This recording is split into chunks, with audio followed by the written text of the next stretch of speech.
Welcome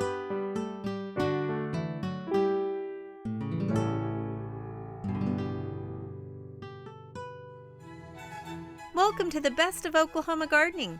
Today we take a look at the pros and cons of battery-operated landscape equipment. I'll show you how to clean your flower pots for next season. And then we dig into all the potting soil options and how to choose the best one for this season.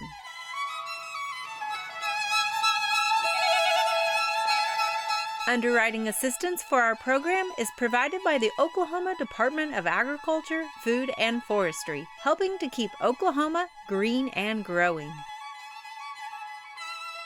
So if you're looking for an easy, low-maintenance perennial,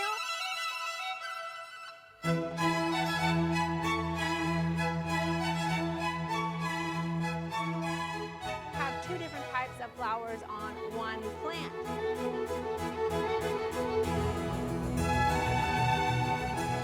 Noise that gives the pepper its heat.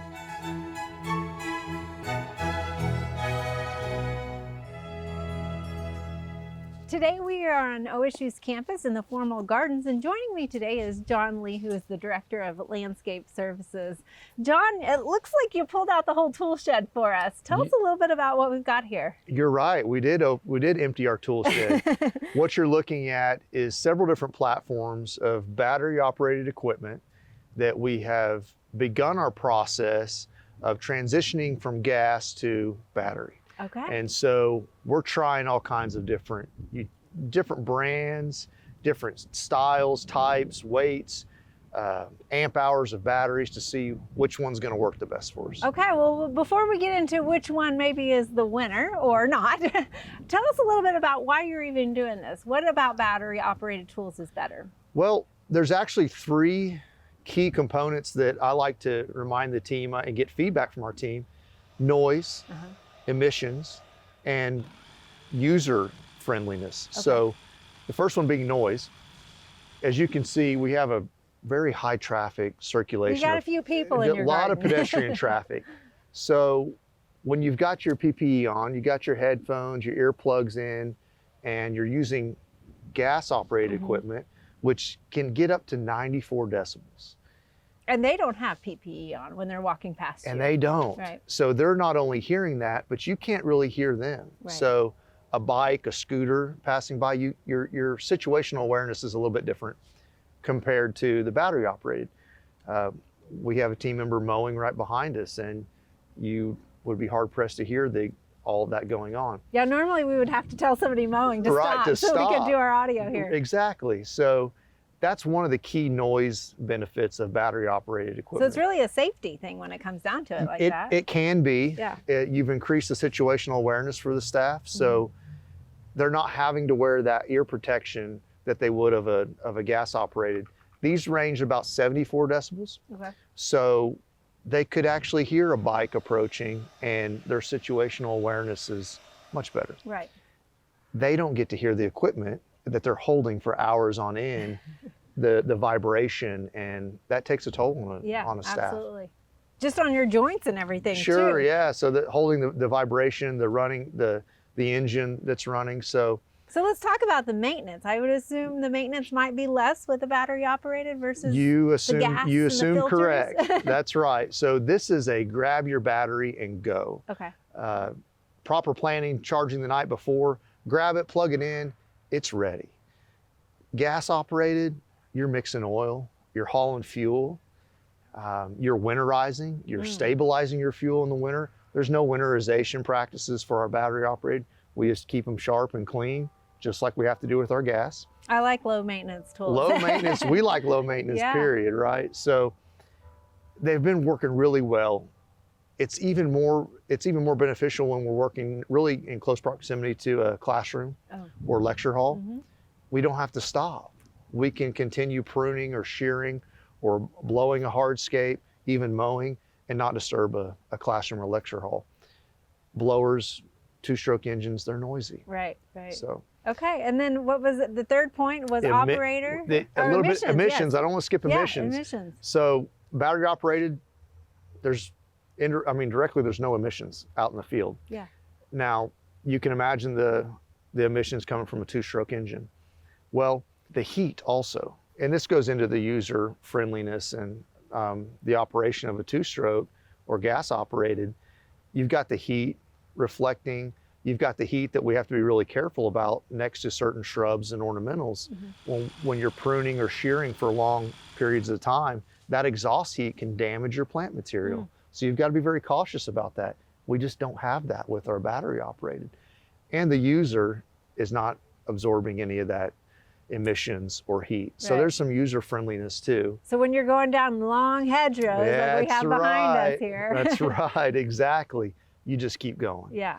And we're not concerned about the heat damage like we would be with a two-stroke engine, where you're holding that piece of equipment, whether the exhaust could damage plant material. Okay. They're lighter. They really are lighter. Even with some of the smaller handheld equipment, they pack a big battery. It's still lighter compared to a gasoline engine full of fuel. The lightest, probably the lightest equipment we could buy is the DeWalt. It seems to be the lightest handheld equipment. Works very well. They're always gravitating more towards the Ego. And I was thinking, if you have DeWalt tools, like you might already have those batteries. Absolutely. Then. If you already have all your drill guns and all these other power tools, this platform supports that battery platform. So that's very handy. We even have a handheld power washer. Oh, wow. Yeah, so they make a lot of very unique tools that can support the battery system you may already have. Steel, we love steel equipment. We use a lot of it. We have some favorites parts of the steel equipment, and they'll grab that tool for a certain job out in the field. Husqvarna the same. There's a certain cut that we like with the Husqvarna. So we're really experimenting before we make our commitment, but to switch over to one single platform. Okay, well, so tell us a little bit about the power though, because I think that's what ultimately we would get to is like, are you seeing any reduction in the ability to trim or the actual power behind those batteries compared to gas power? Great question. Maintaining often. So not only maintaining your battery often with making sure it's fully charged, but also maintaining your landscape often too. So we're not allowing our landscape to get out of hand where it's going to take something very powerful to rejuvenation prune or even your maintenance level pruning during the growing season. So they're doing a good job. Okay. And power to power, the gasoline is more powerful. Okay. The short answer is yes, it is more powerful. We have been able to continue to maintain campus with these platforms that you're looking at here. With no problem. With no problem. Okay. All right. And so next question is cost. Are these more expensive or less expensive? Where does that lie? Right. That's a great question, and that really varies on which platform or brand that you're leaning towards, and the robust, the commercial grade of that brand or residential grade of that brand. The initial investment is more, yes. So you would always want to have a battery or two spare that's on the charger so that you're not caught in the middle of a maintenance item and you don't have the power to finish. So investing in those extra batteries that's recommended, and we do that. So yes, the initial purchase of the equipment, few extra batteries, it can get pretty expensive. But then keeping in mind, you're not having the maintenance and the labor and the gas and the oil right, and the filters, emissions right? and the noise. Yeah. And I mean, it really is grab your battery, plug it in, and go. Okay. You're not mixing the fuel. You're not carrying the fuel and purchasing the fuel. Right. So you're kind of doing all that on the front side. So yes, you would see a cost variation that, depending on the different platform, could be more expensive. So how are y'all making that actually work? What happens when you're out here? It's nice to have a gas can, but my battery's dead. Now I got to go all the way back and charge the battery? What, I have You're to right. take a break? Yeah, you're right. Forced break. The equipment forces our brakes, right? It's planning. So need to be prepared, making sure that you have those extra batteries that are charged up, ready to go in your truck or gator, ready to plug in and continue your work. Now, because that's just acting like the fuel can, you have your extra fuel source being those batteries ready to go. It's proper planning. We do have an exciting platform that I'm trying to get organized, and that's having a charging station on a trailer that houses all of our battery equipment on chargers, charging while the trailer's parked because of solar panels on top. Okay. So we would capture some solar energy, transfer that into some deep cell batteries, and continue to charge our batteries throughout the day. So tell us a little bit about that planting project you've got going on. Well, we have the trailer, and we are crowdfunding for some donations and donor support to buy some solar panels and invest in our batteries, and then expand our fleet of battery operated equipment. So we're doing that through philanthropy with the OSU Foundation. We're very excited about that process and look forward to growing our battery operated footprint and transitioning more on campus. Right now we're doing this mainly in the core of campus. All right. Well, John, thank you so much for sharing this endeavor with us. And I know homeowners have learned a lot from your experience here. I hope so. And I look forward to seeing all of that on campus as well. Thank you so much. Okay. For more information about OSU's flipping the switch to a brighter orange, check out this website.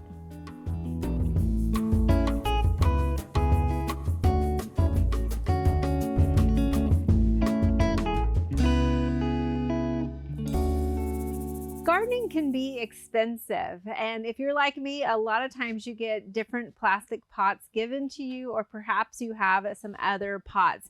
Now, if you have these plastic pots, the problem with them is they are typically not recyclable in those single stream recycling bins that a lot of communities offer, or very few recycling centers actually will take some of these plastic containers. And so one way to both save money and help reuse some of these plastic containers is to use them up again next season by planting up some of your transplants. Now, before we plant anything in those or our spring containers, before we get them ready, of course, if your containers still look like this from last fall when you had something in there, you can see that there's still a lot of residue in there from the soil and the plant material. And it's not just about what we can actually see, but it's about what we can't see, because all of this can harbor different bacteria and fungus that can cause potential diseases on our new plants that we're planting in there. So before we reuse any containers, we want to make sure that we're getting our plants off to the right start. Now, there is one other thing that you might often see on containers, and that is this white buildup. This is mineralization. Often it's salt that gets built up, just like what might build up on sometimes your sinks and your faucets with the hard water. And so you'll see this kind of build up. Now, the first thing to do with these containers in order to get them clean is to go in there with either just a kitchen scrub brush. That might work on some things that are smaller and just have a little bit of debris. Or for something that's a little bit larger, say a clay pot, what you're going to do is really get in there and scrub it with a wire brush, or also still wire will work as well. Now, you can use some water to kind of do that. You might use a brush. So just typically what you're going to do. Now, I know I'm a gardener, and typically I go out to the garden so that I don't have to do dishes and house chores. But I promise this isn't too much hard work, and it's well worth the investment so that your plants are successful. Now, typically there's two different types of pots that you might have, and your plastic or your glazed ceramic pots, they are typically not porous. And so you really just need to make sure you're getting that debris out with, again, some sort of brush or a rag, wiping that down at both the inside and the outside. And then we'll talk a little bit more about the next step. But on the clay pots, what you're going to do is probably have a lot more salt buildup. And that salt buildup is not just going to be at the rim. Because it's porous, you will see that there's a lot of that white mineralization happening both in the inside and the outside down the profile of that container. So really get in there and kind of scrub that white salt off so that we don't have that on there for the next season. Because what can happen is if you put a plant in here and it trails over, anywhere where that salt is in contact with those stems, it can actually cause some desiccation and prevent those stems from continuing to grow. So we want to make sure we get our plants off to the right start. So once you have your container fairly well scrubbed of those salts, and I will say a wire brush kind of works better on some of your clay pots, and this steel wool or rag often works better on your smooth plastic containers. So when you get the debris knocked off, what you're then going to do is work up and make up a solution of bleach. And really that recipe or the ratio is 1 parts bleach to 9 parts water. So you're going to have a 10% bleach solution that you're creating. And that will help sanitize these pots further. So if you do, I mean, obviously I couldn't get all of the buildup off of these clay pots because they're a little bit older. But if you do leave some of that residue, that bleach solution will then help sanitize it and kill any bacteria or pathogens that might still be on there. So we're going to work this up and go ahead and make up our solution and then pour that into our water. So once we have our bleach solution in there, we're going to go ahead and put our clay pots around. And like I said, I like to make a big batch of this so that I can go ahead and put a lot of pots in at once. We've got something a little bit deeper here, and I'm just going to allow that to soak in there. And remember, you're working with bleach, so make sure that you're wearing protective gloves and also old clothes in case there is any splashing or anything like that. You want to be cautious of that as well. Now, after we let these soak for about 10 minutes, the next step that we're going to do is then go and rinse that bleach solution off of these. So just go get another garden bucket or take them outside and then rinse them with some dish soap.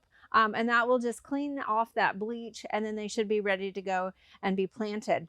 Now, a little tip though, if you're going to be planting your clay pots soon, go ahead and leave your clay pots in that rinse water for a little while and allow them to kind of soak up and become moist, completely saturated with water, clean water, of course. Because if you're going to plant those soon and you actually let those clay pots dry out, when you do pot them up with potting soil and new plants, then they're actually going to wick away some of that moisture from that potting soil and that new plants. So after you have all of your pots and containers sterilized, because you have bleach water already mixed up, go ahead and utilize it to clean some of your other garden tools as well.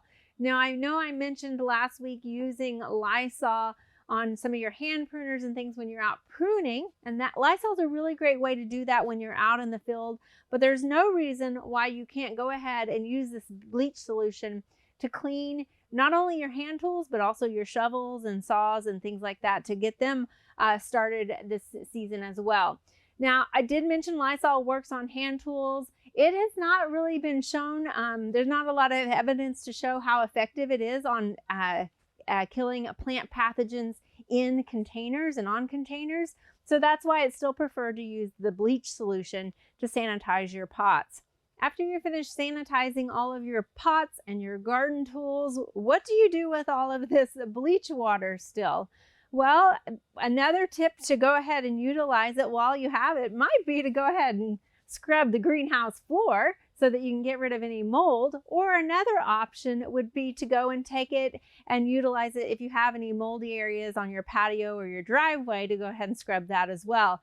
But finally, really, in order to get rid of this, the solution is to dilute it. So take it out away from your landscape and continue adding water. And so you really dilute it to an unharmful level at that point. Bleaching and sanitizing your pots is a great way to get your plants off to a healthy start this season.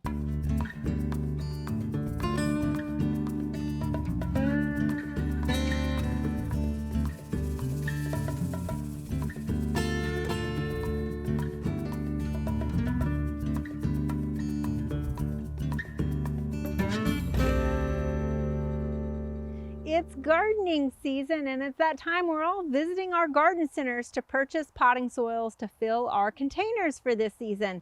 Now, when you go to look at the options, it seems like every year there are more and more options and decisions to make on which potting soil to get. In fact, it can be downright dizzying to decide.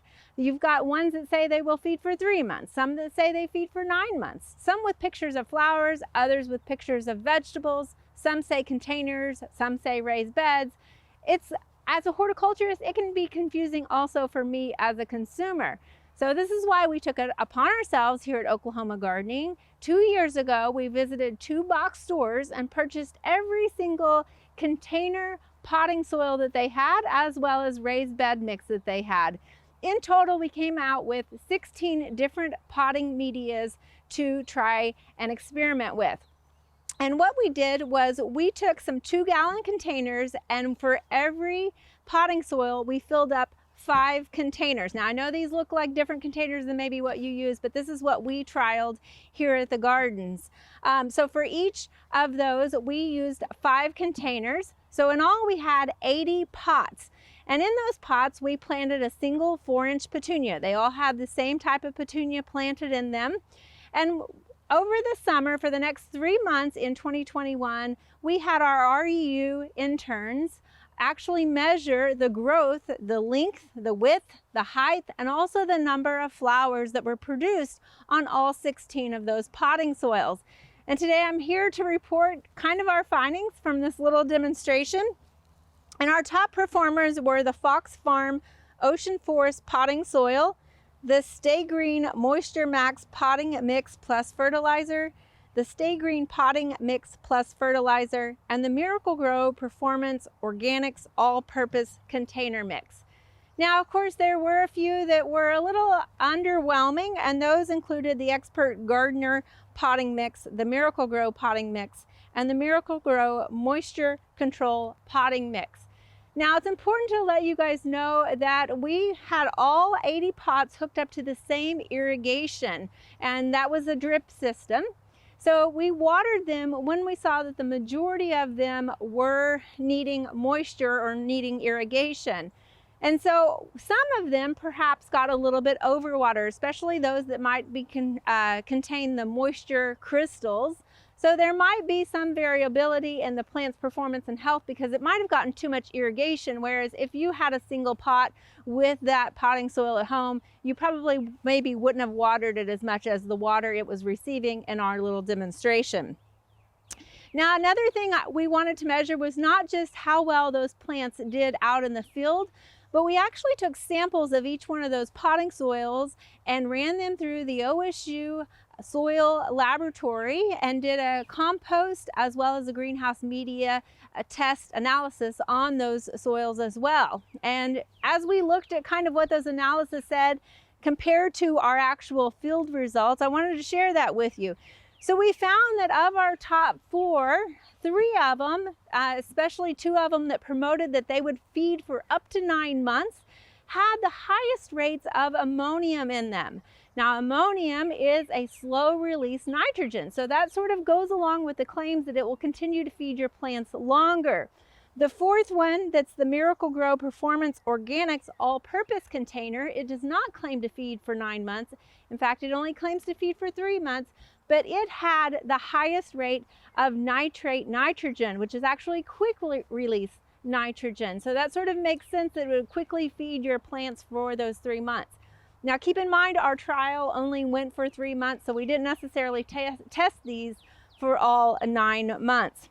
Of our 16 potting soils, we actually included 3 that were also mentioned as being raised bed mixes. And we have to say the raised bed mixes did not perform well in our containers. Another aspect to consider when you're going and purchasing potting soil is the price, of course. Now, it's not like you can just look at the price and compare straight across the board because each one of them typically come in variable volumes. And so you need to look at how many cubic feet it is.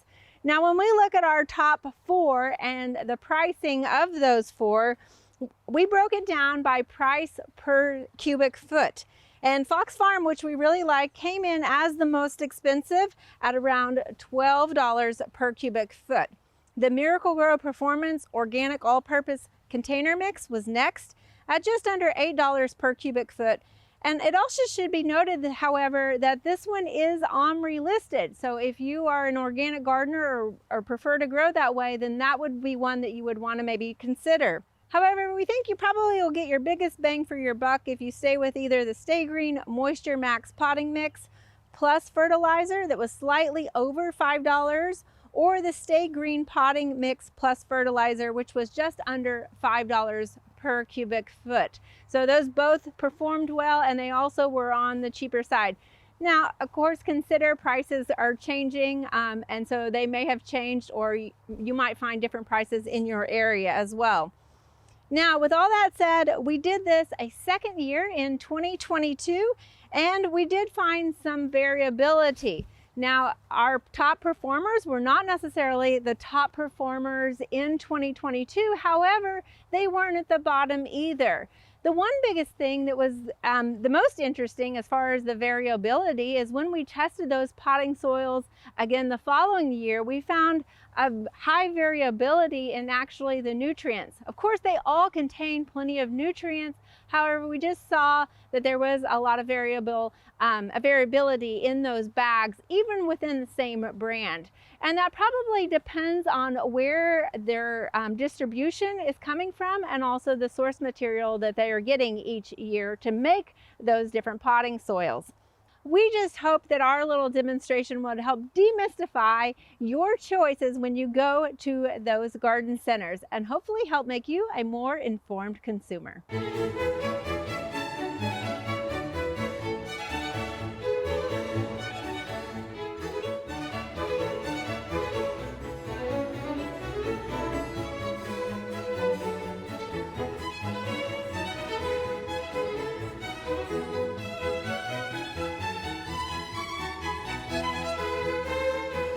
Next week on the Best of Oklahoma Gardening, as the seed catalogs are coming in the mail, we've got some plant suggestions you won't want to miss.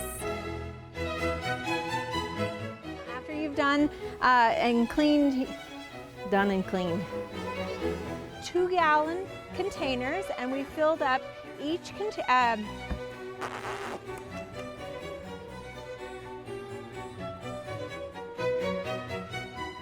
To find out more information about show topics as well as recipes, videos, articles, fact sheets, and other resources, including a directory of local extension offices, be sure to visit our website at oklahomagardening.okstate.edu. Join in on Facebook and Instagram. You can find this entire show and other recent shows as well as individual segments on our Oklahoma Gardening YouTube channel. Tune in to our OK Gardening Classics YouTube channel to watch segments from previous hosts. Oklahoma Gardening is produced by the Oklahoma Cooperative Extension Service as part of the Division of Agricultural Sciences and Natural Resources at Oklahoma State University. The Botanic Garden at OSU is home to our studio gardens, and we encourage you to come visit this beautiful Stillwater gem. We would like to thank our generous underwriter, the Oklahoma Department of Agriculture, Food, and Forestry. Additional support is also provided by Greenleaf Nursery and the Garden Debut Plants, the Oklahoma Horticulture Society, the Tulsa Garden Club, and the Tulsa Garden Center.